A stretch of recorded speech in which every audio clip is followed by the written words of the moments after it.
Are you like most sales and other professionals who want to grow their wealth faster than what they are currently doing through their company 401k, even with that company match, the stock market, or just plain saving money? Would you sleep better at night if you had the financial freedom to be job optional in just 3 to 5 years through investing in real assets? Maybe you don't want to stop working, but wouldn't it be cool if you could retire a decade earlier than most? And do the traveling you and your family have planned for years while you're still young and can enjoy it? Let's face it, most busy professionals don't have the time or desire to take on more work outside of their W-2 to grow their wealth.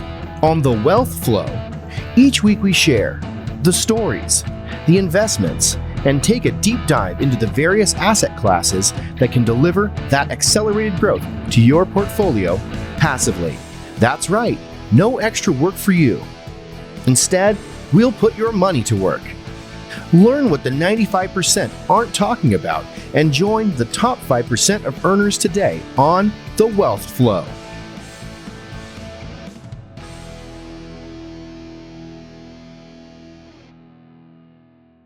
All right, welcome to The Wealth Flow. My guest today is Stephen Morel. He is the founder and CEO of Jurisdeed, which is a New Orleans-based PropTech startup that democratizes access to tax lien investing, a $20 billion plus market that institutional investors have dominated for over a century. As a title attorney with 20 years of experience in property law, Stephen isn't your typical tech founder who Googled profitable real estate niches. He is disrupting an industry he has worked in for nearly 2 decades, bringing deep legal expertise to solving problems he's lived firsthand. Stephen, welcome to The Wealth Flow. Thank you for the warm introduction. I appreciate it. Thanks for having me on. Absolutely. I always love to start with really your background, where you grew up, and what eventually got you into not only being a title attorney, but also into this world of tax liens. Yeah, I'm born and raised in New Orleans, Louisiana, and I went to LSU, go Tigers, undergrad and law school, and so I was definitely going to go the purple and gold route. Both my parents went to LSU and met there, in fact, so it was kind of in the blood. I was a young practicing attorney at the time of Hurricane Katrina, and just a couple years out. And like most associates, just try to get a job. And if you're lucky, you can go, get one of the big firms to pick you up and pay you a decent salary and start billing lots of hours to make up for to account for all that good salary. And so, but it wasn't for me. I have been a entrepreneur my entire life since I was a little kid, selling snowballs in the summertime, cutting grass, arbitraging, candy from a different state if I could. So, it was just that I couldn't work for someone else. And eventually, that's kind of where I was at during at the time the storm hit. My home was I had a 2-story home. It was destroyed at the bottom layer of it, the bottom floor. 2 weeks later, I had to get back to my house on a boat. Wow. It was sort of a wake up call. I walked into, I had a little office downstairs, and I walked in and saw my law books floating in the water. Now, mind you, this is early September in New Orleans. It is extremely hot and humid. The power's been off for 2 weeks, and there's been swampy sewage water sitting in my house during that whole time. And so I'm walking in, and it is surreal. I'm waist high waders up. I don't know if you've ever been duck hunting or fishing in shallow water. You know what I'm talking about. And a gas mask on and everything. It's borderline toxic in there. Mold growing everywhere. And I see my law books like floating upside down in the water where I used to have a bookshelf, including Black's Law Dictionary, which is like what every law student gets as a gift from some grandparent or something, saying, "Hey, good luck, go to law school and learn all about the legalese." And it was just like I was staring at this book and saying, "Oh my God, this is it. I'm done. I'm so done." And I didn't know what I was going to do. I didn't necessarily want to stop using the law, but I just didn't want to go back to, so and so's law firm and keep billing hours. I ended up having to repair my house, obviously, and I'm a veteran, and I had USAA, but thankfully, because so many people fought their insurance companies for years after the storm, and we had to check full policy limits like within a couple of months. I mean, it was wonderful. That's great. Moved back into the house around Christmas time of 2005, and I was like, "Wow, this is great! I'm back." And then I stop and look around, and the rest of the city is still in shambles. I mean, it is. My entire neighborhood is dark. I'm like one of the only ones back, and like it was that moment where I'm like, I think I could do something here. I can do something good with my training and my career, and I've fallen in love with real estate. Because I had to basically learn what it meant to demo a house and mold remediation and build it back up, and what did that do to the value of it? And I had to get different types of loans and met realtors and builders and mortgage brokers and all the things. I'm like, you know what? I'm going to build a title company. I'm going to start doing this for other people. But really, what I wanted to do was to help expedite the recovery of my hometown. And so many people were still lost. They were missing. Over 1,000 people died in New Orleans in the storm. That goes overshadowed sometimes. And you can't move property until you find everybody that owns it. And it was this it seems common sense, but you're like, yeah, but what happens when somebody doesn't move back in? Well, they're not paying taxes, probably. It's blighted, it's abandoned. It's not. It's the opposite thing that a city needs to recover. And so once I started to try to approach this from the legal standpoint, it was like, well, you're not going to be able to do anything until you find everybody and find out if they want to sell their house or, if they want to do something with it. So long story short, I've eventually put together a program that was built off of title insurance and state law that allowed for abandoned and blighted properties to be repurposed with clear title and insurance and put back into commerce. And what that first kicked off in 2015 with the city of New Orleans, and then it spread statewide, and it even started spilling into other states as well, because blight and abandonment is not a Louisiana or New Orleans problem. It was just exacerbated by that storm. And so title insurance always sort of just said, I don't want any part of that because it's too risky, and title insurance just doesn't like risk, even though they're in the insurance business. And so, since that time, that program has seen over, I think now over 12,000 properties that were written off, that were just, nothing's ever going to, they're going to have to be demoed, and just going to be a vacant lot, returned to productive use. People are owning them, living in them, renting them out. And I mean, millions and millions of dollars of tax revenue that would never have been realized across the state. It never been done before. And so that kind of put a notch in my belt, if you will. And I was working for another company at the time, which was a software company that helped the tax collectors collect delinquent tax in compliance with state law and hold the tax lien auctions and that kind of thing. And so this was a means to help the counties and the parishes, our counties are parishes here, to sell the properties that didn't collect delinquent taxes, and that the county had to take it back and then now sell the real estate. We call them adjudicated properties here. And that was what the title insurance program I built was first based on. So I was working for the software company. This program is blowing up. I'm actually now into sales. I'm like touring across the state, talking with parish governments and cities and everything, saying, hey, yes, you could, this is no cost to you.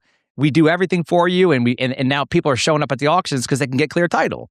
But I didn't own that company, and it sort of just started running on its own. So I was like, I got to do something different. And I eventually left in 2020, a great time to start a new business. I was like, I want to build something for the industry. Tax liens is misunderstood. It's a $20 billion industry at least. That's not even counting the secondary market transactions, which trade just like delinquent mortgages do. Every year, and everybody thinks it's almost unapproachable because it's so complicated. It leans on state legal compliance, and every state's got different laws, and those are always changing. Right. And then you got Supreme Court cases that are changing them, and you got all these variabilities in access to capital. Lenders don't want to lend on it. It's basically one of these things that most average people are like, they might read a course and say, "Oh, I could do that," and they go buy 2 or 3 of them, and they're like, "Wait a minute, this didn't work out quite like I was promised." And Right. the institutions have kept this whole thing gated behind this complexity for a century, and they don't want you to understand. They don't want you to figure it out, or for someone like me to come around and knock those barriers down, because they have it pretty good. They've been making double-digit returns for a century, and the complexity keeps the competition out. But that complexity, in today's day and age with technology as we have it, is our artificial barriers.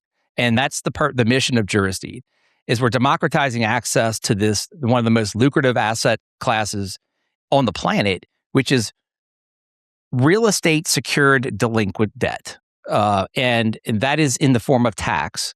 And it's never ending, because you're talking about real estate and tax. And there's always a portion that's delinquent. It's vital for the county local government to collect it. So they make it incredibly attractive for investors to come in and pay it for them.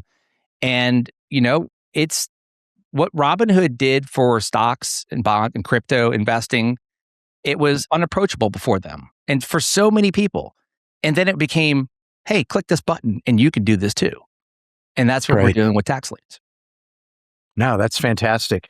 Yeah, let's. There's a lot there. So, tell me a little bit about going kind of back to New Orleans, and when you went through and were able to get these properties, or help people get these properties that were essentially abandoned.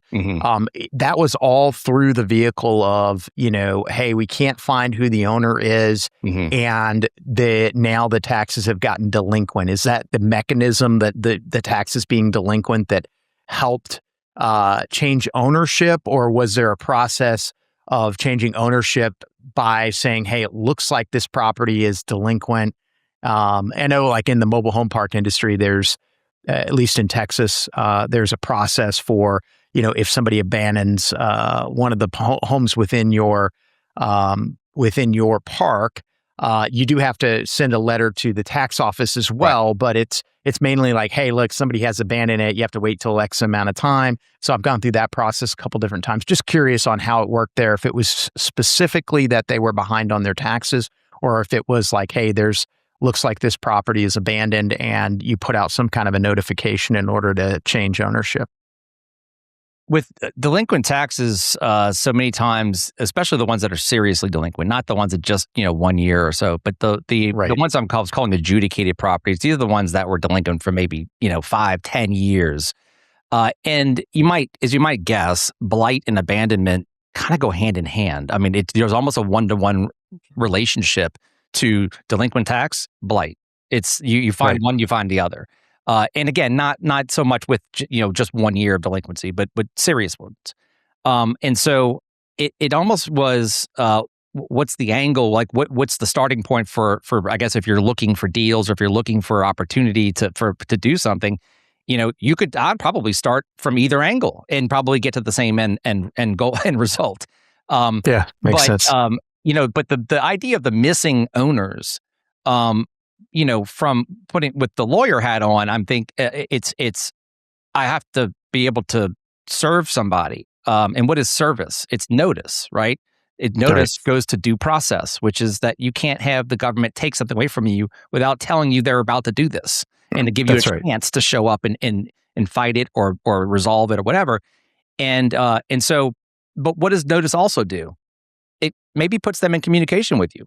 Maybe they just want to sell it to you. Maybe they just want to do a deal. And before they were just, and what happens a lot with older properties and after disasters is the people you might think you need to communicate with are no longer living.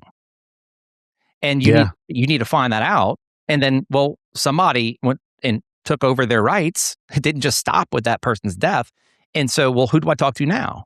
And then where are they? And so it became this whole puzzle of that was rooted in legal compliance, due process, efficiency at doing deals and getting deals done, and moving things along, and which benefits both the local community as well as the people who are entitled to that notice, as well as the people who are trying to make this into an investment. It wasn't even an option. It had to happen from a legal standpoint. And it was the Right. single number one reason why title insurance wouldn't insure these properties. It's the one thing they were most afraid of. Somebody was missed, right? You notified them, but not him, and there's a claim, right? It's all about notice, and it was like, okay, that was extremely manual process though. It took lawyers and billable hours and paper and certified green cards and all this kind of stuff. And it was extremely expensive. And up through when I was at the software company working that did the delinquent tax collections before I founded Juristeed, even though we systematized a process that worked, it was still very, very manual and it was very expensive. Yeah. And I was like, this doesn't work for the investment industry. You've got to be able to scale this and to make it affordable, or else they're not just going to look for something else to do. Right. Makes sense. And tell me a little bit about the process then. So, as you mentioned already, it sounds like you're in multiple states now, not just Louisiana. May have started there, but now you've grown it. And every state is going to have some differences on the rules as to when, if a property becomes delinquent, how long before the prior owner has the ability to kind of take that property back or get caught back up. Tell us a little bit about some of those nuances that you have to kind of work through to assure that, when you do in fact catch somebody up on their taxes or, buy it through a tax auction, what kind of a wait period you have before you can feel comfortable that you can sell the property, those kind of things. Listen, it's cumbersome. And again, this is kind of keeps coming back to the same theme I was talking about earlier about these artificial barriers to entry to being in or successful in as an investor in the space. And so, look, it's every single property has a story, and you have to uncover that story. A lot in one of the most difficult hurdles to overcome from my standpoint, from a standpoint of someone who trying to build a business around scaling this into a automated system, is the underlying data is the property and the title and the chain of title, right? The public records. Well, where are the public records? That's at the county level, right? And a lot of times it's in scanned documents, which are not ideal for using data. And so, but worse than that, there's no single registry of public records in America. Every county has their own system. So you have 3,100 and something counties in America, and you're trying to systematize something that is that volatile. And it was virtually impossible to build a nationwide business around this 10 years ago. And I would say in the last 10 years, you've had data aggregators, big data companies like First American, CoreLogic, Black Knight, these big guys who have basically done all the aggregating and scrubbing, just to sell data for a variety of reasons. And it made it possible for an enterprise like ours or an idea like ours to be able to tap into that for their, like they are the grocery store and I'm the restaurant, right? I just need their ingredients and they've already like gotten it from the farmers and cleaned it up and made it and put it for sale. And now I can take that and build a world-class restaurant out of it because I know how to cook. And so that's the analogy there. But before then it was virtually impossible. You had to do one at a time, one at a time. And it was like, it was too expensive or it wasn't worth doing it. And so you're trying to uncover the story of who has an interest in this property, and that's buried in those records. But that's only part of the process that makes this challenging, because those documents are stale the moment they're recorded, right? The person who just bought the house can go walk into the county recorder's office, clock it in, walk out, and get hit by a bus and die. So it's which isn't funny, but what's humorous is how volatile this whole situation is. And if you don't know that then you're wrong and the whole thing fails, because you have to have, if you don't have legal compliance, you're not going to make a return. If you can't check all the boxes, you're going to fail. And so it's kind of one of these things, at some point you just have to either find a way to do it and make money out of it, or don't do it. And the enterprise, the institution level, they've built teams across multiple states very, very inefficient and not scalable, but it's been so financially worth it for them to do it that they've done it that way over the years. They've just warehouses of people in different vendors in every state, a lawyer in Ohio, a lawyer in Louisiana, a lawyer in Texas, title companies, abstractors, property inspectors, and it's people managing people. And that's really Juristeed is changing all of that. I mean, this is one place to go, no matter where the asset's located. We're making it this asset class into a homogenous opportunity, regardless of where the property is located. Yeah. No, that's fantastic. And as you said, I mean, it has been kind of the moat that the institutions have had, because it is complicated.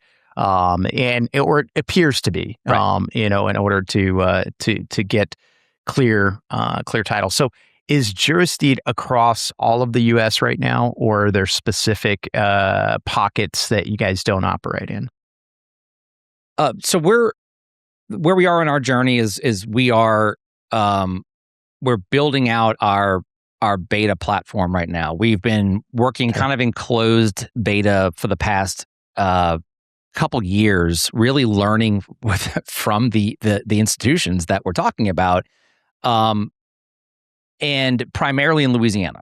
Now we've done work in probably 5 other states, but really just more exploratory work, probably very manual and just learning. And honestly, like one thing I was taught in building a startup was you need to be able to do unscalable things to learn how to scale it. And it's that's how you're going to now use an AI example in today's, how do you know how to prompt the AI to do exactly what you need to do in a very, very niche vertical space? You need to be able to know how to do it, right? The computer can do anything as long as you tell it what to do. And as soon as you don't tell it some detail, it's going to hallucinate or fill in the blanks for you, and it's not going to be good. So you have to just go through it, So that's what the last couple of years for us has been. Obviously I have my legal expertise and the industry expertise, et cetera, but now working directly for understanding the customer's pains and their problems and really what's nice to have and what they need to have, et cetera. It also helped us realize the institutions were not really our ideal customer, not long-term. They were fantastic partners though to learn from and to build all the things that make this possible for it to be an investment possible for everyone to be successful in. And then bring all those tools and that learning downstream for everyone else to have access to, became our path through that experience. Taking those learnings and packaging it up, productizing it, and making it available to others has been really exciting of a journey, because we didn't even realize who our customer was at first, and we just said, "Hey, there's someone paying us. Let's roll with that." And then it was quite an exploration to figure out that was not our ideal customer, because there's only 100 or so of these big institutions that exist anyway. And a lot of them think that they're so awesome that they don't really need us, And so but everyone else is like, oh my God, yes, this has never existed before. This is amazing. Yeah. So we just want to be an investor. We don't want to worry about legal compliance or navigating vendors and state to state laws. And like that's for you to handle, right? I just want to be able to spot this as the way to grow my returns for my investors and my stakeholders. You just make it work, right? And that was never been possible. It was a joke before Juristeed, it was like, that doesn't exist. You're dreaming, and now we're making those dreams a reality. WealthFlow audience, pardon me for a quick interruption to today's show, but I have some exciting news that I want to be sure that all of our listeners are aware of.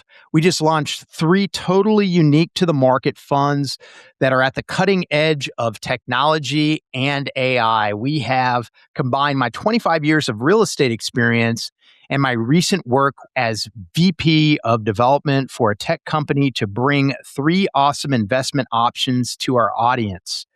For full details, go to our website at bobocapitalventures.com. Again, that is BOBO capitalventures.com. All right, back to the show. So who is your customer then? Real estate investors, primarily, just, average real estate investors, I guess probably real estate investor groups, flippers. What are you seeing out there as the folks that are kind of gravitating towards this product? So a lot of people, tax lien investors, so actual participating, and bear in mind too that as a startup, you have to focus really, laser focused, because I've been through that learning lesson too about every shiny object, and in chasing every dollar that wants to be thrown at you as being, ooh, let me go get that, ooh, let me go get that, and it's not. It could actually cost you in the long run. What we've built out is a journey to get to what we feel like is a full market saturation. But starting from enterprise, we learned our lessons and learned what the tools are and learned how to do things. Downstream from that are like what we call our mid-market, still large funds, sophisticated, but only have a handful of people managing, $50 million of assets, and they're just swamped, right? And that becomes our stage one, because they have the money to hire us right away. They have the need, and it's much more of a pain point than the institutions. And then, continue going downstream. And when I mean downstream, I'm talking about the total amount of dollars that you're investing annually in the tax lien space currently, not yet trying to get to a point where it's moms and pops yet, or people who are not yet investing at all and who are looking at saying, hey, this looks too difficult or complicated, I'm not ready yet. Oh, here comes Jurisdeed, now I'm ready. Like, that is the end game, which is what Robinhood did, right? And I think that's but we're working towards that in a strategic roadmap journey to get to that point. Those are very, very different approaches in marketing and sales and pain points and everything. You can't build for everybody right now. We have to make our little niche and then expand downstream from that. I think that's where we're going to make this work.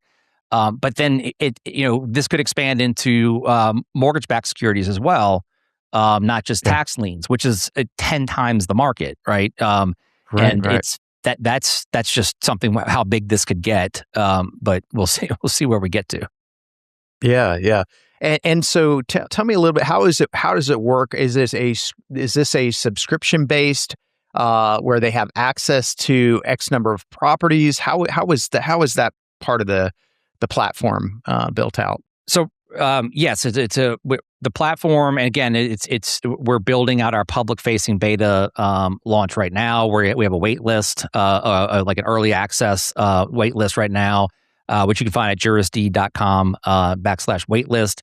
And it's a subscription platform that provides immediate value from being a subscriber. We have a few different levels depending upon how involved you are in the industry and how much you want to spend to have access to tax lien investing intelligence, auctions and different every state's laws we have coded in. We know exactly what your ROI is going to be in every single state. If I invest this much, this is the time to value. This is the time to liquidity.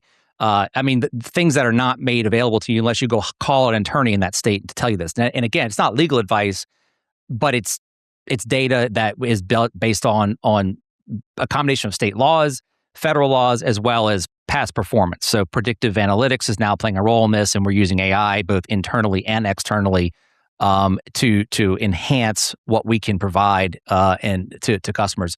But the platform is intended right now to be an asset management platform. So it's not intended to really. There's a lot of education there, and we're actually building that part out to help people to feel comfortable coming in and trusting that what we're talking about. It's a vital part of that relationship. But from a functional standpoint, the idea is you're going to go acquire whatever tax liens you want on the marketplace, either from the primary market, which means buying it from the government, or in the secondary market, which means you're taking you're assigning their portfolio of liens from someone else to you, like passing them from one investor to another. But you need to, if you're the owner of that asset, you have a job to do, and either you know how to do it or you don't. And this is the platform to make sure it's done for you. So whatever that means, every state's law is going to have different rules and laws, and they're very unforgiving. It comes down to time-based notifications, legal notices, and tracking everything you do. This is not direct mail marketing. Every single letter that goes out, you have to prove you did it, where to go to, what happened to it, did it get returned, why did it get returned? The whole thing. And we do all of that for you with legal audit trails, and it like ready to go into court saying, I swear this is what happened and here's my proof. This is evidence now. Because of that origination of the idea out of title insurance, that's sort of our like, what spawned all of this, like, what are you trying to get to? Well, if title insurance is the hardest barrier to overcome because they don't want risk, and that's what you're shooting for, then it's you're going to be able to be very successful at a lot of other things because that's your playbook, et cetera. And it's very helpful. So the platform has the ability to automate your asset management of your tax liens. You don't have to worry about it anymore. You can simply go be an investor, go acquire your liens, you put the money up, and as soon as you have it, what are you going to have? You're going to have a spreadsheet, right? You're going to have a spreadsheet of your liens. Right. We have a couple clicks, it's uploaded, and it's on the platform. It's automatically assigned to whatever state it's in. It's going to show you a timeline of requirements, and then when we get to the point where you need to do things like transactions, like actually send letters or actually do research, your subscription is going to give you credits and depending upon what tier you're at, as far as like what to go towards your spend of those transactions. And you can add more or not use them and roll it over, et cetera. But the idea there is to say, hey, this is the platform is your comfort layer, right? You're covered. Right. We got you, and it's going to happen. Then when you need to take steps, then all of those transactions are there, and then we have a legal network as well. So at some point, just like mortgages, you might try to collect, and it's delinquent, and you're getting penalties and fees and everything. But at some point, you're going to have to foreclose, right? If it gets that far. And what do you need for foreclosure? You need a licensed lawyer in that state to take it from there and get it through foreclosure. So in Louisiana, where we're starting from, we have a sister law firm that we created to do nothing but this. Like that's all this firm does. And then we're using that as a blueprint to have satellite firms in other states that will be compliant in that state as well. So again, it's not leaving the investor with another job to be done. As soon as if the lien gets to that point, it's just keep going, right? Let me know when I can cash my check with my return built in it. That's what investors want to know and have, and that's exactly the life cycle that we're mirroring. We're your partner, your co-pilot, all the way to profit. Right. And so that helps. I appreciate that explanation. I think I understand, more along the lines. I mean, you're still gonna go to the marketplace to go ahead and buy the actual tax liens. Then once you get them, you upload them into your platform. Correct. And your platform helps give the actual framework and timelines, like you mentioned, kind of the next steps on, okay, and in order to really recognize this tax lien now that you've purchased, here are the steps that need to take place. And then just being able, like you said, to keep it all organized. I mean, half the time that's an issue. Now, I've got a personal experience on one of these where I did, kind of filed for abandonment on a property, came back, and for me it was I'm not an attorney. I tried to read through the instructions. I messed up. I did something wrong. I did an affidavit of fact before or after, I don't remember exactly, but in the wrong sequence. Okay. And so the deal got rejected because of that. Doesn't take much. They were like, you can't do the affidavit of fact before you send the certified letter or after. I think it was after I did it, after I sent the certified letter. I don't know. But long and short, it can get complicated, but it would have been a lot easier if I would have had a platform like this to help walk me through it. Yeah, and we have different levels, and so and it's and we also understand the industry so well that because we have lived it. I've been immersed in this for 2 decades now. I have spent thousands and thousands of hours speaking with customers, et cetera, and we have poured all of that back into the platform and to be. What is this? What is the ideal version of this to make the entire process exciting and painless and just maximizing your opportunity for returns and breaking all those artificial barriers down? It's a lot of fun, and we have a long way to go. There's so many things we want to do with it. predictive analytics is really opened my eyes to how much what we can empower investors to make smarter decisions that they could never have made beforehand. Hey, which of these tax liens that's for sale at the auction is the most likely to redeem and pay back as opposed to go to foreclosure?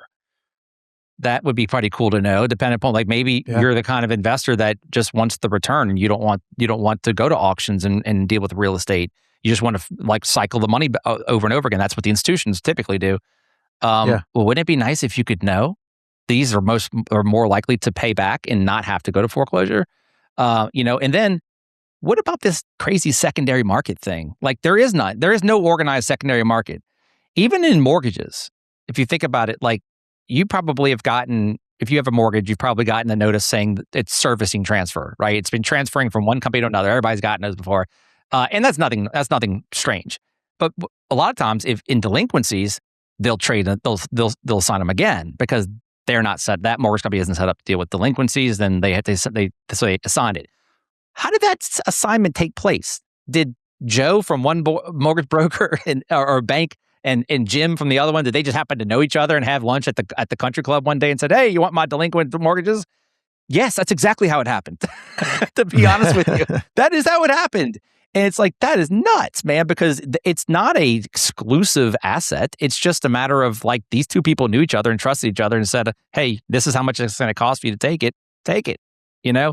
And in tax liens, it's even worse. It's even less organized. But I'm talking billions in delinquent taxes that are unredeemed that either aren't being traded or need to be traded. And it's the value in it doesn't change because somebody wants out and somebody wants in. In fact, it's just more commerce. So we're going to accommodate that as well. We already have a secondary market platform that is in design and is going to be part of our build for this year. Because one of the most important things to do once you've gotten into the investment is getting out, right? Liquidity. And of course, with anything with real estate, that becomes enemy number one. And brick and mortar. How do you cash out when you need to? So we're also partnering with financing partners, capital partners, to provide financing for people who want to get out and people who want to get in, and a secondary market to accommodate those transactions. Okay.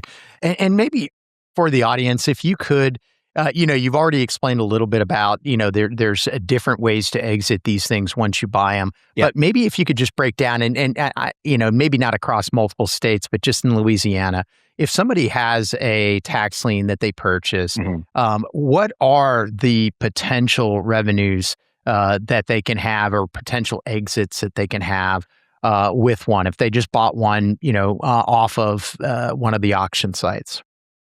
The number one way is just sit back and wait for a redemption payment. A lot of tax liens, most tax liens will redeem. And when I say redemption, that means it's a payoff. So the law in every state's the same way. No state sells a delinquent tax lien to an investor, and it have immediate consequences right there where there's no recovery, there's no recourse, right? There's always this sort of waiting period where they allow time. Now interest is accruing, so it's not a zero sum for the investor, but it's a protected period where interest is accruing, but it can be resolved. So most of them do. I mean, depending on what state and county you're in, between 85 and 90% are going to redeem during whatever the period of time is of that state allows. It could be 1 year, 2 years, 3 years, for redemptions to take place. There is a finite amount of time. Every state has their own version of it. Now you still have to do your legal compliance during that time period, if and when whenever those deadlines pop up, to maintain that right. But if you do that, your number one way of cashing out is to simply let the process work. You're going to, 90% of the time, you're going to get paid back with the statutory amount of interest, penalties, whatever you're entitled to under the law. We have a microsite that's just sort of like a standalone site that we just built last week that actually takes that analysis, that ROI analysis state by state, and says, if I'm in this state, this is what I'm likely to see as my ROI on this amount of spend, and based upon how long it takes to get to redemption and what the penalties are and what the interest rate is and all that kind of stuff. So it's pretty cool if you're looking at different states of like where can I deploy my funds. Yeah. But that's Very cool. that's number one. Number two is going to be through the foreclosure process. So if the 10 to 15% that does not redeem during the redemption period, as I mentioned, the most common way is at that point is you need to foreclose just like a mortgage. It's a lawsuit. It's a judicial auction. Property's up on the auction block. The creditor is the lien holder, and they're the foreclosing creditor, just like the mortgage company. And high bidder wins, but that sale creates the liquidity for your lien, and that's how you get paid back. Plus, you're going to get extra stuff for like legal fees and costs and filing fees and stuff. The third way is more like voluntary workouts. So after the redemption period ends, the government, the tax collection part of it kind of steps out, kind of stops at that point. The tax collectors typically, most states stay involved in the collection process during the redemption period. They sort of play like referee, if you will. And the payments go through them, then they issue the check to the investor. They kind of play that middleman. After the redemption period, they're like, I'm done. Like, we're writing this thing off. You already paid us. We're out. And so a payoff has to be communication between debtor and investor. And that becomes a different chapter of the opportunity for work. A lot of times it's way more worth it to do that at some level than to go to foreclosure. And usually it is. Especially now under the current Supreme Court, the new era of tax lien and mortgage foreclosures are that if you're a foreclosing creditor, you can't keep the surplus that may be generated from that sale. You have to nor can the government, which was what spawned the lawsuit that went to the Supreme Court, the Tyler v. Hennepin case from a few years ago. I think you had Brian Seidensticker from Tax Sale Resources on your show before. Yeah, y'all probably had talked about that, and that really said like you just can't keep the surplus. You're here because they didn't pay their tax, so take what you're owed, but don't take more than that. That's not fair. We have to return that back to the homeowner. But for many years, tax lien investors simply said, "Hey, I'm going to keep this because why? No one's stopping me, so why not?" And that full stop on that one. Those are the three main channels. So you have redemptions, you have foreclosure, the payout from the foreclosure, or from a voluntary workout with somebody, either the debtor or someone on their behalf. Sometimes it could be a relative, or even a lien holder might want to rather pay you off than lose their lien on the property as well. The tax liens, by the way, take super priority. They jump over anything else that's before them, including mortgages. Yeah. That's because it's tied to this idea of like how sacrosanct tax collection is at the county level, right? It's so important that they had to make it that attractive. Otherwise, people wouldn't jump in there and pay it. And then you would have broke counties. Right. No. Makes total sense. And I've seen, obviously, a lot of lenders as well, have had experience with this as well, where somebody we try to do subject to loan, and on one particular instance of that, the folks owed almost as much, believe it or not, as their original mortgage, just on taxes that were paid by the lender. So the lender kept paying them. Oh, wow. Kind of amazing stuff that's out there. But I'm sure you see all kinds of crazy things with respect to that. How many different variations of the same story I've seen and continue to see is breathtaking. It makes it interesting. There's a thousand reasons why. How did this end up like this? Right. And what is the path out? It is just a never changing. I almost said never ending story because my kids were watching that movie the other day. But it's a never changing story. It's always different. Yeah, for sure.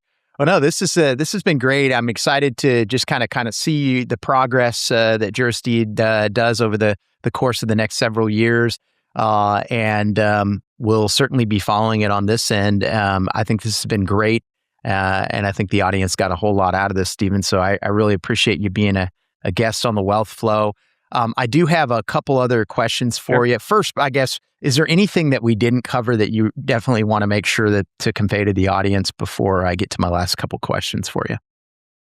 Well, I think there's a lot of other tangential opportunities from tax liens. There, even if you're not playing the property angle, then this has become, because of the Supreme Court ruling in Tyler v. Hennepin, this has been it's relegated tax lien investing to almost exclusively an interest play. But again, that 10 to 15% that has to go to foreclosure, it doesn't mean that there isn't a play on the real estate there. It just means that you're not you're not just going to flip it into your own ownership without a public auction. You would just need to go bid on it. And I think that's still an opportunity to for those who are more interested in the real estate itself, is to look at the secondary market. There is a symbiotic relationship between the two sides of the marketplace that have never been really connected, and I think that's going to be really exciting for me to watch, to see what happens when we really promote the secondary marketplace on our platform, because it's not right or wrong. It's just two different schools of thought. You want to play interest or you want to play real estate, and those two sides should meet one day, and we're going to make that happen. Right. So. That's going to be exciting to watch. And obviously, then if you're taking over the property, do you have asset management or like REO management capabilities? And we have plenty of contacts, and we're not interested in, or probably going to for a long, long time, if ever, get into the REO like on the management of things. But we intend to be the hub through which everything you need is provided or you're connected to. So you don't need to go anywhere else. This is your one-stop place to be for successful tax lien investing nationwide. Yeah, no, fantastic. All right, Stephen, I've got two other questions I ask every guest. One is just any advice you would give somebody who's maybe just starting out in their investment journey? Learn a lot. Don't start spending money yet. I would say, follow us. We're not the only ones. There's plenty. Like Tax Sale Resources is fantastic as far as a resource to go to get information. Find out what your, it's so much of real estate is where location, right? But that's really important also for what you're going to be up against, not just in the location from a geo standpoint, but from a legal standpoint. What are you going to have to? Some are more hands-on, some are more hands-off, some are more complicated than others. Where do you want to go? Learn. Secondly, is economies of scale. There are projections about what you can make in tax lien investing, and they're not going to ever be realized if you buy 5 liens, unless by accident. You need to be able to put together enough money to experience the averages that are possible. And, with the institutions have clearly done that, because that's all they operate in is high volume. But those are impressive numbers. I mean, they're averaging 15 to 18% year over year. I mean, it's nuts. Nice. With mortgage-backed or like real estate-backed securities here, guaranteed by state and federal laws. It's an incredible cocktail of risk aversion and high yield. If you have to. Let's say, well, I'm just getting started out. I don't have that much money or whatever. Well, why don't you pull together some money? Because there's nothing stopping that from happening. Fractional investing in tax liens is not yet here, but it's going to happen eventually, just like in vacation real estate and that kind of thing. Pull money together and create your own economies of scale so that you can actually experience the returns that you're striving for. Yeah. No, I think that's great advice. How about a book recommendation? Doesn't have to be real estate related, certainly can be. Just something you've read that's been impactful. In my journey of going from lawyer to tech entrepreneur, it was a lot about learning how to focus and figuring out what you wanted to do and then prioritizing. I got a lot of value out of the book called The One Thing by Gary Keller. Yeah. It's fantastic for anybody that is an entrepreneur or just dealing with so many things on their plate all at one time. There can't be 2 one things. There can only be one thing. And that is really, it was very eye-opening, because I've skinned my knees on not knowing that many, many times, where this was very helpful in keeping me, finding where that focus is that makes everything else easier or unnecessary. Yeah, no, great book. Great recommendation. Stephen, this has been fantastic. Thank you so much for being a guest on The Wealth Flow, and I think we'll call it a show. All right. Thanks for having me. Appreciate it, Keith. All right. If you're still here, I assume that you found value in today's show and with the guests we interviewed. Please take a minute to subscribe and to review the show. It really helps. Also, wanted to remind you to check out Bobo Capital Ventures to get the first look at our 3 new cutting-edge, first-to-the-market investment opportunities. We have only about 15 spots for each fund for retail investors, and we would love, more than anything else, to have our audience be part of that group of limited partner investors. Thanks for listening to The Wealth Flow, and have a great day. Being that you're still here, I trust you found value in this episode. I personally wish I would have known these guests and strategies when I started my wealth creation journey. Go to wealthflow.capital to subscribe to our newsletter. And as a free gift, we will send you our quarterly market report and the top 10 things to look for in an investment opportunity. Take a minute to give our show a rating and review. Help us reach 1 million professionals by subscribing and sharing this episode with someone you know who could also find value in it.